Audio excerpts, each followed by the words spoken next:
you've never seen me before, Google Risk Academy, and you'll be surprised. I will be purposefully controversial because that's what I've been doing for the last 7 years. Apart from doing a lot of education stuff in the European market, I have been the head of risk at one of the largest sovereign funds in Russia, which I know you hate, but I'm also Australian, so we're friends. I was named the Russian Risk Manager of the Year, and the implementation we've been doing was the best implementation in the country. But anyway, since then, I've been publishing a lot, and I mean a lot, of content, which is every time is classified as controversial or alternative. So this is what it's going to be about. Keep an open mind. Don't throw stuff at me. Point number one, I think digital is the new normal. To me, digital is basically how we live life now. To me, digital is the same as foreign exchange risk was maybe 50 years ago when the world went global.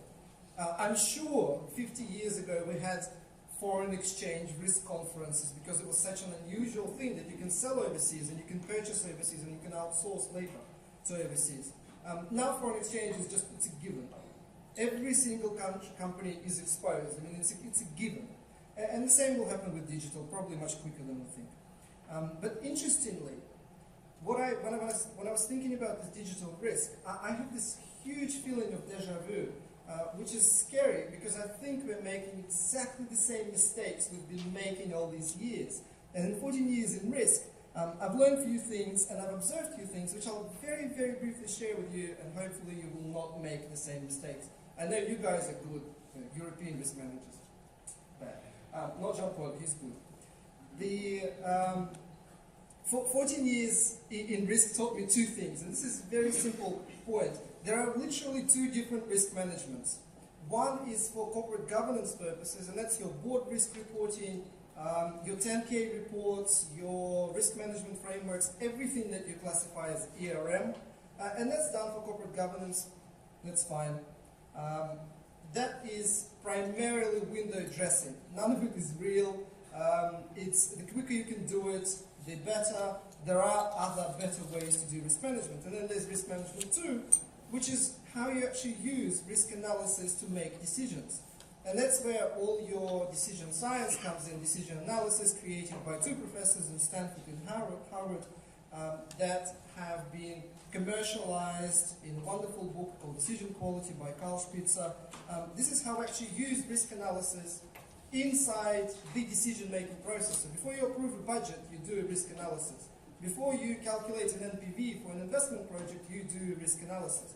That's a completely different ball game with completely different set of tools, different frequencies. In risk management too, you do risk analysis when it's time to make any decision. And digital is just a component of that. Not on a quarterly basis. You don't do risk management on a schedule. You don't do risk management because it's that time of the year for us to do risk management. You think about risks when making a decision. Now it sounds obvious, but it clearly isn't, because remember how we used to do interviews and workshops to identify risks? I mean, that was hilarious. Do you remember that? Then we discovered neuroscience, behavioral economics, all the research in risk perception and cognitive biases, which basically, at least at this moment in life, basically tell us you should not believe anything people tell you in risk interviews or risk workshops. It's pretty much a waste of time, especially if you do a risk workshop just before lunch or before the end of the day. There's a chemical reason why all of the things that people tell you are lies. Then, of course, on top of that, there's poor remuneration. People do whatever they get paid for. Then there are hidden agendas and a lot of politics in corporate world. And of course, nobody got rid of fraud yet. So asking people what they think their top risks are is pretty much useless. Unless you want to have a wonderful conversation. There are much better ways to do that. Now, obviously, you're not going to believe me, but that's fine. There are 2 Nobel Prizes in that, in economics, in 2012 to Daniel Kahneman and Bernard Smith. And last year, in 2017, Thaler got another Nobel Prize in economics that do research that explain how human brain actually works and why humans are incapable of understanding, seeing, and behaving in a rational way. In fact, Dan Ariely, one of the Israeli scientists, had a wonderful book called predictably irrational, why we predictably ignore and click on links. That's expected of us, it's normal human behavior. But anyway, there are plenty of research. Wikipedia has a page called Risk Perception. I mean, if Wikipedia has a page, surely risk managers should know that. So that was one mistake. We rely on expert opinion, expert and calibrated opinion in our risk analysis. Hopefully, we will not make the same mistake in cyber. The next one, remember, this was super fun. Remember how we used to do heat maps and multiplying likelihood and consequences to understand risk levels? I mean, what were we thinking? I mean, this is just insane. And then, of course, we remembered that the basic laws of probability tell us that we can't really represent risk as single point estimates because risks are ranges, because there are multiple scenarios. And then, of course, we've also done some research, and there's a wonderful study by 2 US and 1 Swedish professor, which is called The Risk of Using Risk Matrices, which gives you 8 reasons why you should never use a heat map for anything ever, under any circumstances, because it's guaranteed to give you an incorrect and flawed and basically a deceitful result. There are multiple flaws in the actual design. I mean, some are so ridiculous that if you go 1 is your rare and 5 is your almost certain, and then if you flip that around, if your 1 is almost certain and 5 is your rare, you actually get a different result. This is just how reliable is the most popular methodology in risk is.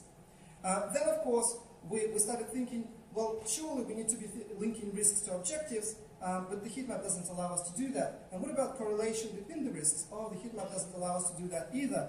But what about the fact that risks never happen by themselves and they always have an aggregate effect on the decision on an objective? Well, the heat map doesn't allow us to do that either. Luckily, since early 2000s, there have been a lot of research and a lot of written on that. And in fact, the methodology that we use for actual proper risk analysis, Monte Carlo simulation, was created when? In 1946, when they were developing a nuclear bomb. And since then, the methodology is still used for making decisions under uncertainty. We actually now have no excuses because the methodology is the same. We've been using it for decades. What's more embarrassing, if some of you work in in large corporations, I bet your engineers and your marketing staff are actually using those proper risk management tools to make decisions. Second, the technology used to be pretty difficult to get because when they were doing in the 1946, they had like big computers with roles and calculating everything. Now my phone can do that, and the software is free, so there's absolutely no reason not to use proper risk analysis. And the last one. Remember how we used to do risk reports, like board risk reports and quarterly risk reports?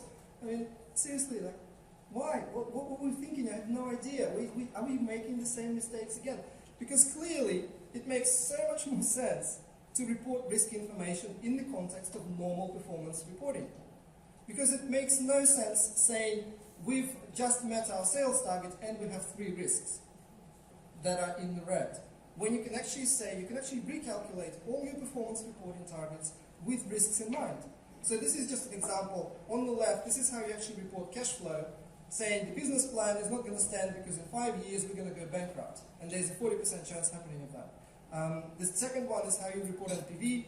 We want to invest in this project, but NPV is not 100 million. It's actually between 60 and 120, whatever that number is.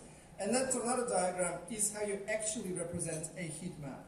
That's your actual prioritization of risk, because it clearly links each of the risks to the actual decision or to the actual objective. Anyway, I was going to continue how risk management frameworks as a document, not as a concept, but as a document inside the organization, also makes no sense. But I think you get the idea, plus I want to keep it super short. Are we making the same mistakes with cyber now? I think we are, because there are, as Yvette very correctly mentioned, there are quite a number of methodologies in the market, and very few of them are actually building up on the mistakes that we have made as a risk community already. Very few are trying to move away from the tools that are guaranteed to produce flawed and inaccurate results, that are basically going to lead to bad or dangerous business decisions. So hopefully, and I totally agree with what Yvette said on the last, this is an amazing opportunity. This is like, one of those chances that life gives us, saying that here's the new reality, now it's digital. And for us to not make the same mistakes we've been making with financial risks, with operational risks, we can actually start using proper tools and use risk analysis not on a quarterly basis, because that's silly, apart from risk management 1, which is your reporting. You still have to do that, but that's at most 10% of your time. But we should actually integrate risk analysis into the decisions that the business is making. So next time your executives approve a budget, the digital risk has to be part of the calculation of the budget, and they have to be approving budget 2.0, which is calculated after you've taken into account all the digitally related risks.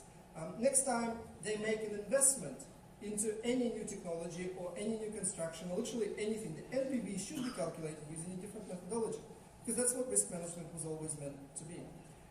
Thank you, and we're now off to debate. And I hope we've raised a lot of questions in the audience, so we can